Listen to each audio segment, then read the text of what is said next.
Continuant sa navigation, le Bel Espoir s'est rapproché de l'estuaire de la Loire. Un pays de nature où l'homme a trouvé sa place, un pays de pêche, de marais salants, sans oublier le tourisme. Le Croisic, une escale panoramique. Bonsoir et bienvenue au Croisic en Loire-Atlantique. Entre océan et fleuve, on restera dans cette nature en compagnie de Sabine Quindou, bonsoir. Bonsoir à tous. De Laurent Vignolas, bonsoir. Même pas froid, bonsoir tout le monde. Un petit salut à Manu, notre dessinateur. Et tout de suite, le sommaire de l'émission. Voyage autour du Croisic de la Loire à l'Atlantique.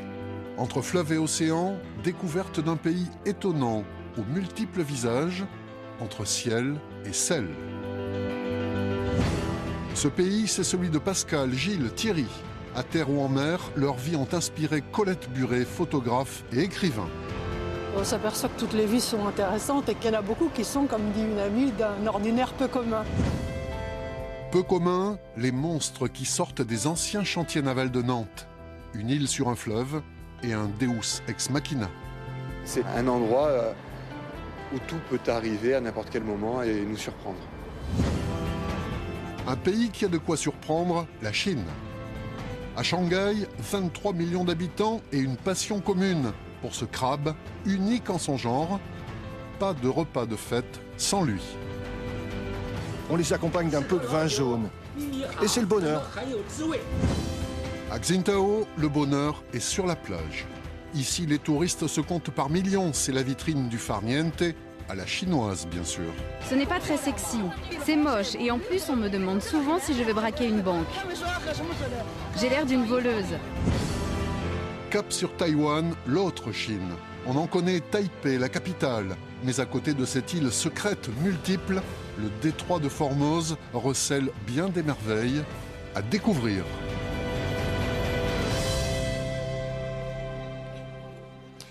Et nous évoquerons bien entendu ce qui fait encore l'actualité aujourd'hui. Je veux parler du naufrage, du drame du Concordia. C'était il y a exactement une semaine en Méditerranée, au large des côtes italiennes. Nous nous poserons bien sûr la question de savoir quel avenir peut-on réserver aujourd'hui à ces paquebots immenses, toujours plus grands, toujours plus beaux, mais de la façon dont ils sont dirigés et construits. N'oublions pas que nous sommes ici au Croisic, à 2 pas seulement des célèbres chantiers de Saint-Nazaire, où l'on en construit, où l'on en conçoit tant et tant. Et puis, comme chaque semaine, nous vous offrirons un trésor de Thalassa. Ce soir, un document. Vous partirez tout au nord de l'Écosse pour braver la tempête d'hiver déchaînée. Vous serez à bord d'un bateau de pêche et vous allez vivre l'enfer. Allez, c'est parti. Beaucoup de monde ce soir sur le quai de la Grande Chambre, beaucoup d'animation aussi, de la musique. Un petit coup de chapeau aux saltimbanques de la compagnie Canaille, aux échassiers, aux géants. Alors je crois que les Croisiquais, à leur façon, se joignent à moi pour vous inviter à découvrir leur région. Georges l'a dit, regardez sur la carte, nous sommes dans le département Loire-Atlantique, entre fleuve et océan. Le Croisic, comme d'autres communes de la région, Bas-sur-Mer par exemple, présente une particularité. La commune est construite sur un éperon rocheux, relié au des continents par des bancs de sable. Si dans la même phrase, j'évoque en plus les marais salants de Guérande et les chantiers navals de Saint-Nazaire, bien vous comprendrez que cette escale promet une richesse d'images, des images à la fois diverses et variées. Et pour s'en convaincre, nous partons tout de suite en voyage avec l'équipe volante de Thalassa, Gilles Kebaili et Norbert Evangelista. Un voyage entre ciel et mer, ou plutôt ce soir, entre ciel et sel.